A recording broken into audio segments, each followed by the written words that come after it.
സ്വന്തം വിമാനമയച്ച് യുഎസിലുള്ള അനധികൃത കുടിയേറ്റക്കാരെ തിരികെ നാട്ടിലെത്തിച്ച് വെനസ്വേല. കൈവീശി അഭിവാദ്യം ചെയ്തും കൈയടിച്ച് സന്തോഷം പ്രകടിപ്പിച്ചും കരാക്കസിലെ സൈമൺ ബോളിവർ അന്താരാഷ്ട്ര വിമാനത്താവളത്തിൽ ലാൻഡ് ചെയ്ത വെനസ്വേലൻ പൌരന്മാരുടെ വീഡിയോയാണ് പുറത്തുവന്നത്. അനധികൃത കുടിയേറ്റത്തിനെതിരെ കടുത്ത നടപടികളുമായി മുന്നോട്ടു പോകുന്ന ഡൊണാൾഡ് ട്രംപ് കൈവിലങ്ങും കാൽവിലങ്ങുമിട്ട് ഇന്ത്യക്കാരെ പൂട്ടിക്കെട്ടി തിരിച്ചയക്കുമ്പോഴാണ് വെനസ്വേലയിൽ നിന്ന് ഇത്തരമൊരു കാഴ്ച. ഇടതുപക്ഷ നേതാവായ വെനസ്വേലൻ പ്രസിഡന്റ് നിക്കോളാസ് മദുറോയെ വാഷിംഗ്ടൺ അംഗീകരിച്ചിട്ട് പോലുമില്ല.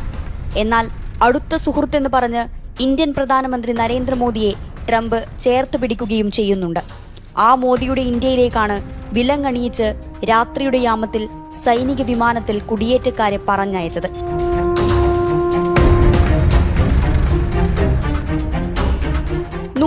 ോളം അനധികൃത കുടിയേറ്റക്കാരുമായാണ് വെനസ്വേലൻ വിമാനം തിരിച്ചെത്തിയത്. ഞങ്ങളുടെ വിമാനം യുഎസിൽ ലാൻഡ് ചെയ്തു. യുഎസ് സർക്കാർ അവരുടെ വിമാനങ്ങളിൽ നിന്ന് ആളുകളെ ഇറക്കി. ഒരു പ്രശ്നവുമില്ലാതെ ഞങ്ങളുടെ വിമാനത്തിൽ കയറ്റി എന്നാണ് പൌരന്മാരെ സ്വീകരിക്കാനെത്തിയ വെനസ്വേലൻ ആഭ്യന്തര വകുപ്പ് മന്ത്രി ഡിയോസ് ഡാഡോ കബെല്ലോ പറഞ്ഞത്. മനുഷ്യാവകാശങ്ങൾ പാലിച്ചുകൊണ്ടായിരിക്കും വെനസ്വേലക്കാരുടെ കൈമാറ്റം നടത്തുകയെന്ന് വെനസ്വേലൻ വിദേശകാര്യ മന്ത്രാലയവും വ്യക്തമാക്കിയിരുന്നു.